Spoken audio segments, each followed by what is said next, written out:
नमस्कार दोस्तों, मेरा नाम अंश है। मैं एमपी के एक छोटे से शहर सुल्तानपुर का रहने वाला हूँ। आज मैं आप सभी को अपने जीवन की एक ऐसी घटना कहानी के रूप में बताने वाला हूँ जिसे सोचकर आज भी मेरी रूह कांप जाती है। तो चलिए दोस्तों, कहानी को शुरू करते हैं। आज जो मैं आपको किस्सा सुनाने जा रहा हूँ वो हमारे कस्बे के भूतिया अस्पताल का है। इस अस्पताल को आज से करीबन 100 साल पहले अंग्रेजों ने बनवाया था। इस अस्पताल के सामने एक कब्रिस्तान है। मेरे दादाजी ने मुझे बताया था कि आज से 60 साल पहले इस अस्पताल में ऑपरेशन के दौरान एक लड़की की मौत हो गई थी। तब से उस लड़की की आत्मा उस अस्पताल में भटकती है। रात ढलते ही कोई भी इंसान उस रास्ते से नहीं गुजरता है, क्योंकि उस लड़की की आत्मा राहगीरों को परेशान करती है। हालांकि मैं दादाजी की बताई पुरानी भूतिया कहानियों में ज़्यादा विश्वास नहीं करता था। मैं अपने 2 दोस्तों अंकित और राजू के साथ रात को बाइक पर घूम रहा था। तभी मेरे एक दोस्त ने मुझसे विक्टोरिया अस्पताल वाले रास्ते से चलने को कहा। हम में से कोई भी ज़्यादा भूत प्रेतों पर विश्वास नहीं करता था। हमने उस रास्ते से जाने का पक्का किया। उस समय रात के 10 बज चुके थे। हम तीनों ने ये बात अपने परिवार वालों को नहीं बताने का वादा किया और उस रास्ते पर निकल पड़े। जैसे ही हम उस रास्ते से निकले, उस रास्ते पर रेत होने की वजह से हमारी बाइक फिसल गई और हम तीनों धड़ाम से बाइक से दूर गिर गए। गनीमत थी कि हम लोगों को कोई चोट नहीं आई थी। बाइक चला रहे मेरे दोस्त अंकित ने बोला कि उसका बैलेंस तो बराबर था, फिर बाइक कैसे फिसल गई।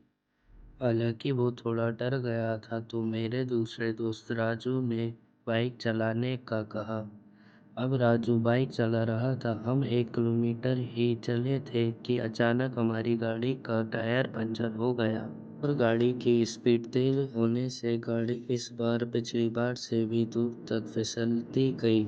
इस बार हमें कोहनी और घुटनों पर थोड़ी चोट आई थी। अंकित फिर से बोला, इस जगह में जरूर कोई गड़बड़ है, हम लोग वापस उल्टे चलते हैं। लेकिन मैंने और राजू ने उसकी बात नहीं मानी और बाइक उठाकर पैदल चलना शुरू कर दी। हम थोड़ी दूर ही चले थे कि अचानक किसी लड़की की चीखने की आवाज़ें सुनाई दी। ये सुनकर हम रुक गए और अंकित बोला, यार तुम लोगों को चीखने की आवाज़ सुनाई दी क्या? ने उसकी बातों को अनसुना कर कहा कि कोई जानवर की आवाज़ होगी। 5 मिनट चलने के बाद फिर वही चीख सुनाई दी, तो हम दोनों को भी थोड़ा डर लगने लगा। हम तीनों ने वापस चलने के बारे में सोचा, लेकिन हम रास्ते के बीचों बीच आ चुके थे। मुझे चलने में 3 किलोमीटर और आगे चलने में 2 किलोमीटर बाकी था। हम लोगों ने आगे जाने का सोचा। थोड़ा आगे चलने पर हमें एक बरगद के पेड़ के नीचे एक औरत दिखाई दी। इतनी रात को अकेली औरत को देखकर हमारे तो रोंगटे खड़े हो गए। हम लोगों ने पीछे मुड़ने का सोचा, तभी वो बुढ़िया औरत चिल्लाई, बेटा रुको, मुझे हाईवे तक का रास्ता बता दो। हमने पूछा कि इतनी रात को आप इस रास्ते से कैसे निकल रही हो? तो उस बुढ़िया ने कहा कि मैं पड़ोस के गांव की रहने वाली हूँ और मेरे पास पैसे नहीं हैं, इसलिए मैं पैदल ही निकल पड़ी। हाईवे के उस पार मेरा गांव है। हमने उस बुढ़िया की बातों पर विश्वास कर लिया और आगे निकल पड़े। रास्ते में वो बुढ़िया हमसे सारी बातें पूछने लगी। बुढ़िया हम तीनों के पीछे चल रही थी। हम तीनों दोस्त अब अपनी बातें कर रहे थे। तभी राजू बोला कि लो माजी, आपका रास्ता आ गया। और वो जैसे ही पीछे मुड़ा तो वहाँ कोई नहीं था। हम तीनों की तो सिट्टी पुट्टी गुम हो गई। हम बाइक को धक्का मारते हुए जोर जोर से भागने लगे। भागते भागते उनके ठोकर खाकर गिर गया। हमें जोर से चीखें सुनाई दी। हमने भी बाइक को वहीं पटक कर अंकित को साथ लेकर दौड़ने लगे और अस्पताल के पास कब्रिस्तान तक पहुँच गए।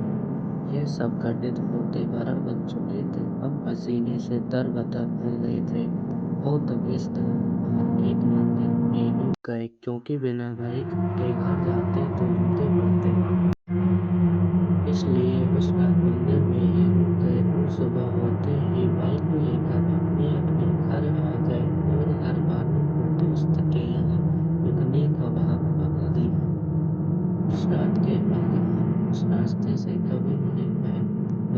सभी सबक में मिलती है, सीखने की